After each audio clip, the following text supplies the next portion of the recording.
मैं आता हूँ तेरे पास, प्रभु यीशु मेरे मसीह, मेरे पापों के लिए ही उधार दे मसीह। मैं आता हूँ तेरे पास, प्रभु यीशु मेरे मसीह, मेरे पापों के लिए ही उधार दे मसीह।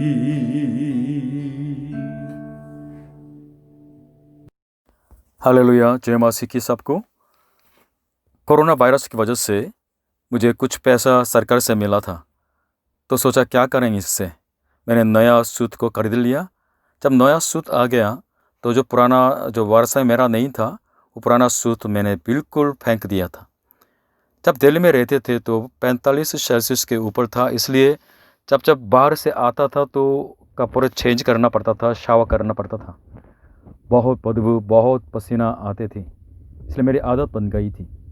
हमारे विश्वास के जीवन भी इस तरह होता है। जो गंदा है उसको फेंकना है, जो शुद्ध है, अच्छा है, उसको लेना है लगातार। आज के वचन भी हमारे विश्वास जीवन को कपड़े को उतरना, कपड़े को पहनने से तुलना करते हैं। जैसे हम गंदे, पुराना, बदबू फेंकने वाले ऐसे कपड़े को बदलते हैं, वैसे ही जो आदम से हमारे तरफ आए हुए जो पुराना मनुष्यत्व है उसको उतारने के लिए बाइबल बोलते हैं। और जैसे नया सूट पहनते हैं, वैसे ही प्रभु यीशु में परमेश्वर की तरफ से दिया हुआ नए मनुष्यत्व को पहनना, यह हमारे विश्वास जीवन है। इसलिए आज के वचन का विषय है, पुराने मनुष्यत्व को उतारो और नए मनुष्यत्व को पहन लो। आज के वचन इफिसियों की किताब 4 अध्याय 20 से लेकर 24। पर तुमने मसीहा की ऐसी शिक्षा नहीं पाई, वरन तुमने सचमुच उसी की सुनी, और जैसा यीशु में सत्य है उसी में सिखाए भी गए कि तुम अगले चाल चलन के पुराने मनुष्यत्व को, जो भरमाने वाली अभिलाषाओं के अनुसार भ्रष्ट होता जाता है, उतार डालो, और अपने मन के आत्मिक स्वभाव में नए बनते जाओ, और नए मनुष्यत्व को पहन लो, जो परमेश्वर के अनुसार सत्य की धार्मिकता और पवित्रता में सृजा गया है। पिछले हफ्ते हमने सीखा था कि संसार के पीछे मत चलना है, क्योंकि संसार में तो शरीर की अभिलाषा और आंखों की अभिलाषा और जीविका का घमंड होते हैं। इनके पीछे पीछे चलते हैं तो मन की अनर्थ की रीति पर चलेंगे, बुद्धि अंधेरी हो जाएगी। अज्ञानता और मन की कठोरता के कारण शून्य होकर लुचपन में सब प्रकार के गंदे काम लालसा से अब किया करते रहेंगे, तो परिणाम स्वरूप परमेश्वर के जीवन से अलग किए जाएंगे सदा के लिए। तो चर्च की शिक्षा क्या होती है, ये पूछें तो आज के वचन बताते हैं 20 और 21। पर तुमने मसीहा की ऐसी शिक्षा नहीं पाई, परंतु तुमने सचमुच उसी की सुनी, और जैसा यीशु में सत्य है उसी में सिखाए भी गए। तो चर्च की शिक्षा है मसीहा की शिक्षा। बाइबल प्रभु यीशु के बारे में बताते हैं, जो हमें अनंत जीवन देते हैं। चर्च में आप परमेश्वर की योजना को पाएंगे आपके जीवन के प्रति, क्योंकि परमेश्वर आपको बचाना चाहते हैं और आपको प्रभु यीशु की समानता में परिवर्तित, पवित्र करना चाहते हैं। तो आपको उधार देने वाला ये विश्वास, ये कौन देगा? प्रभु यीशु देते हैं। इसलिए प्रभु यीशु को विश्वास के कर्ता और सिद्ध करने वाला कहलाते हैं। इसलिए हमारे ज़िंदगी में फोकस को लगाना है किस पर? प्रभु यीशु मसीह पर। प्रभु यीशु में उद्धार को पाके प्रभु यीशु की समानता में बदल जाना, यह वास्तव में परमेश्वर की ओर से बनी हुई योजना है आपके जीवन के प्रति। इसलिए यीशु की ओर ताकते रहें, यह बाइबल की आज्ञा है। मनुष्य विश्वास से उद्धार पाते हैं, तो उस विश्वास के कर्ता यानी शुरू करने वाले और सिद्ध करने वाला प्रभु यीशु मसीह हैं। इसलिए उसी पर ताकना, उसी की ओर ताकना बहुत बहुत महत्व है। इसलिए जब चर्च में आते हैं तो सचमुच में हमें प्रभु यीशु को जानने के लिए मन में जिज्ञासा रखनी चाहिए। क्यों? क्योंकि प्रभु यीशु मसीह आपके सृष्टिकर्ता हैं। प्रभु यीशु के द्वारा आपके जीवन का अस्तित्व है। प्रभु यीशु के हाथों में आपके जीवन है और प्रभु यीशु मसीह मुक्तिदाता भी है। प्रभु यीशु मसीह के द्वारा हमें अनंत जीवन मिलता है, शांति मिलती है, पाप क्षमा मिलती है, सदा के लिए स्वर्ग प्रवेश करने का अधिकार मिलता है। प्रभु यीशु ने आपसे प्रेम किया और आपके लिए अपनी जान दे दी। और प्रभु यीशु मसीह सत्य है। जैसे आज के 21वें पद में लिखा है कि जैसा यीशु में सत्य है उसी में सिखाए भी गए। प्रभु यीशु मसीह में जो सत्य है हम उसकी शिक्षा पाते हैं। प्रभु यीशु ने कहा था कि तुम सत्य को जानोगे और सत्य तुमको स्वतंत्र करेगा। और यह भी कहा कि अगर पुत्र तुम्हें स्वतंत्र करेगा तुम सचमुच स्वतंत्र हो जाओगे। बाइबल की दृष्टि से सत्य कोई दर्शन शास्त्र के सिद्धांत नहीं, और सत्य प्रभु यीशु में है और प्रभु यीशु ही स्वयं सत्य है। और प्रभु यीशु परमेश्वर की तरफ से निश्चित किए हुए आपके जीवन का नमूना है। आपके जीवन का नमूना शाहरुख खान नहीं, अनिल अंबानी नहीं, सचिन नहीं, और प्रभु यीशु मसीह ही है। क्योंकि परमेश्वर ने इस तरह निश्चित किया है उनको आपके जीवन के नमूना बनाने के लिए। और पिछले बार हमने कहा था कि प्रभु यीशु मसीह के हाथों में हमारे जीवन के मस्तकी है। इसलिए इफिसियों के इसी किताब के 31 में इस तरह लिखा है कि मसीह यीशु सब कुछ पूर्ण करता है। आज के उपदेश का पॉइंट 1, पुराने मनुष्यत्व को उतार डालो। 22 पद में लिखा है कि तुम अगले चाल चलन के पुराने मनुष्यत्व को जो भरमाने वाली अभिलाषाओं के अनुसार भ्रष्ट होता जाता है उतार डालो। तो पुराने मनुष्यत्व का गुण होता है, कम से कम 4 बातें बोल सकते हैं। पहले क्या है? अगले चाल चलन के, मतलब फॉर्मल वे ऑफ लाइफ। जब मेरे जिंदगी में प्रभु यीशु नहीं था, परमेश्वर नहीं था, उस जमाने के जीवन के चाल चलन था। जैसे संसार ने सिखाया वैसे ही चलता था।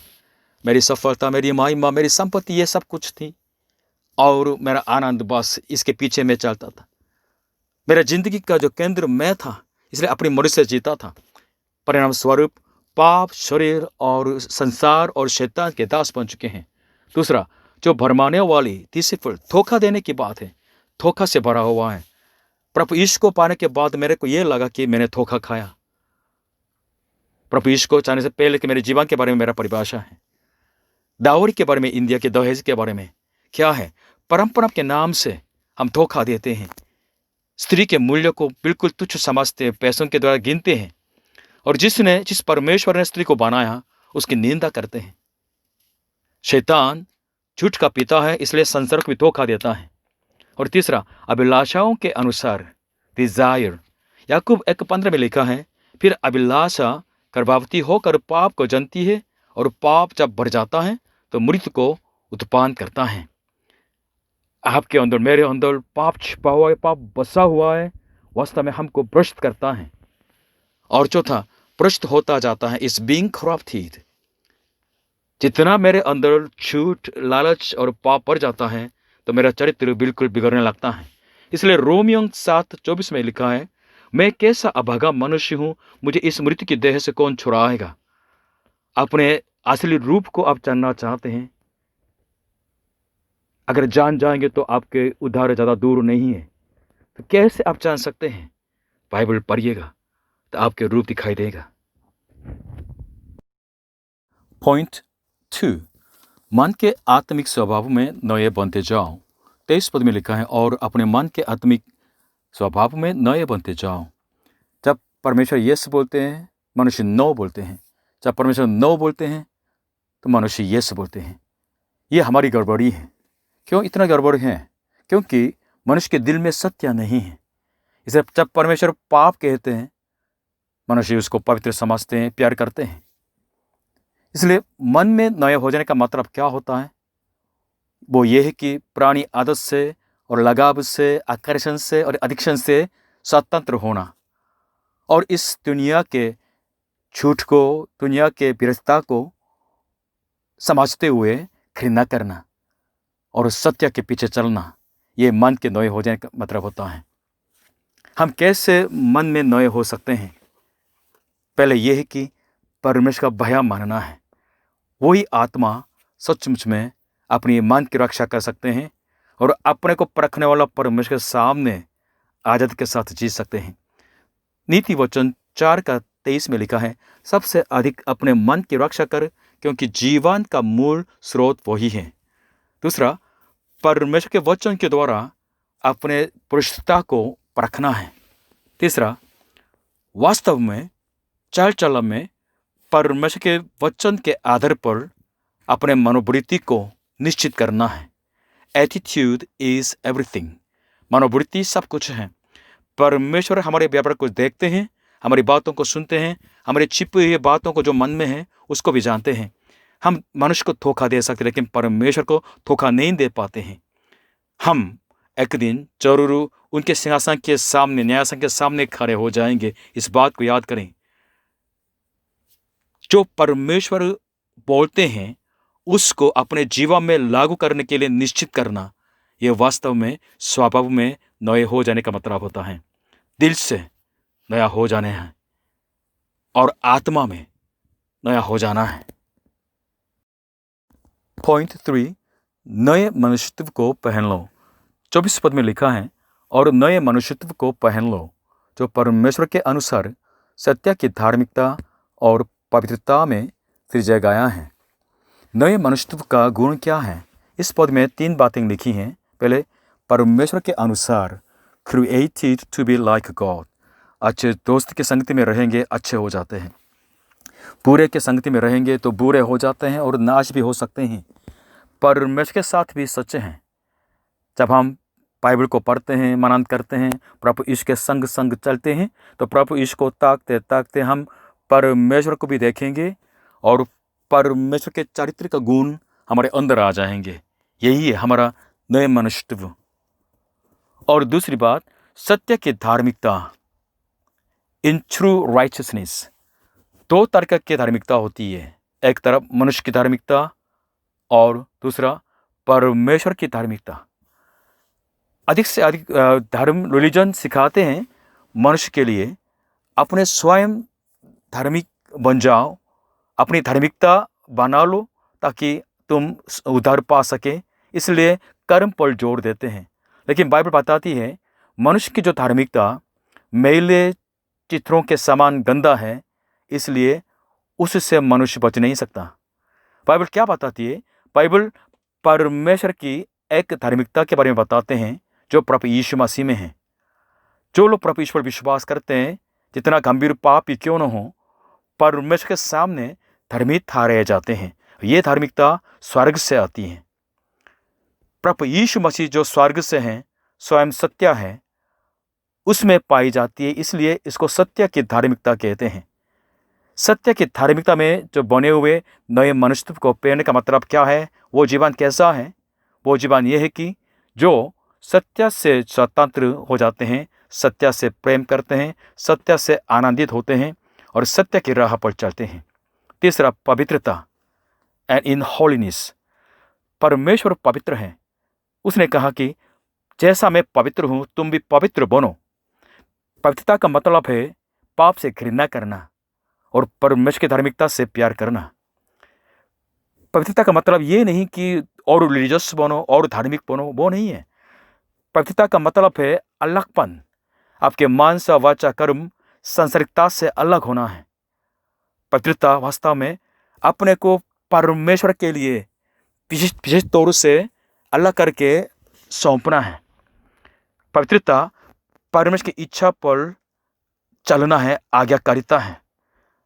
पवित्रता वास्तव में अपने को समर्पित करना है और परमेश्वर के बनना है। जैसे संसार के लोग जीते हैं उसे बिल्कुल अलग तरीके से जीवन जीना है। पवित्रता परमेश्वर की समानता में बदल जाने का जीवन है। बाइबल तो बोलते हैं नए मनुष्यत्व को पहन लो, लेकिन कौन नए मनुष्यत्व को पहन सकते हैं? क्लियर है, जिसका पुराना मनुष्यत्व मर चुका है वही नया मनुष्यत्व को पहन सकते हैं। क्या मतलब? तस्वीर को देखिएगा। प्रभु यीशु मसीह के क्रॉस बीच में है और अलग किया गया है। पुराना मनुष्यत्व इधर मर चुका है और नया मनुष्यत्व मिल गया है और आप पहनने वाले हैं। क्या मतलब? जो प्रभु यीशु पर विश्वास करते हैं, प्रभु यीशु के संग हो जाते हैं, उससे जुट जाते हैं, यूनाइटेड हो जाते हैं। इसलिए प्रभु यीशु की मौत उसकी मौत हो जाती है। इसी मौत की वजह से पुराने मनुष्यत्व मर जाता है और हमें नई पहचान, नया मनुष्यत्व मिल जाता है। रोमियो 4:25 में इस तरह लिखा है, वह यानी यीशु हमारे अपराधों के लिए पकड़वाया गया, मतलब मर गया, और हमारे धर्मी ठहरने के लिए जलाया भी गया। और रोमियो 6:10-11 में इस तरह लिखा है, क्योंकि वह यानी यीशु जो मर गया तो पाप के लिए एक ही बार मर गया, परंतु जो जीवित है तो परमेश्वर के लिए जीवित है। ऐसे ही तुम भी अपने आप को पाप के लिए तो मरा, परंतु परमेश्वर के लिए मसीह यीशु में जीवित समझो। पति पत्नी के बीच में एक मर जाता है तो दोनों के पति पत्नी का संबंध टूट जाता है।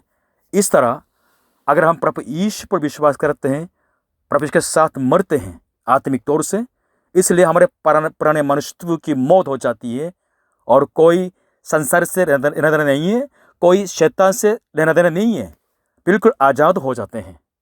हालेलुया। नए मनुष्यत्व को पहनना परमेश्वर के स्वरूप में बदल जाना है, लेकिन हम उस सच्चे अद्वैत परमेश्वर को देख नहीं सकते हैं। हम कैसे बदल जाएं उनके रूप में? आसान है, उस परमेश्वर को दिखाने वाले को हम ताकें, यानी परमेश्वर का इकलौता पुत्र प्रभु यीशु को हम ताकेंगे तो परमेश्वर को देखेंगे। परमेश्वर के अनुसार सत्य में, धार्मिकता में, पवित्रता में जो बने हुए मनुष्यत्व रखने वाला कौन है? प्रभु यीशु मसीह है। इसलिए बाइबल कहती है कि जो प्रभु यीशु पर विश्वास करते हैं वे लोग प्रभु यीशु के मौत में, प्रभु यीशु के पुनरुत्थान में जुट जाते हैं।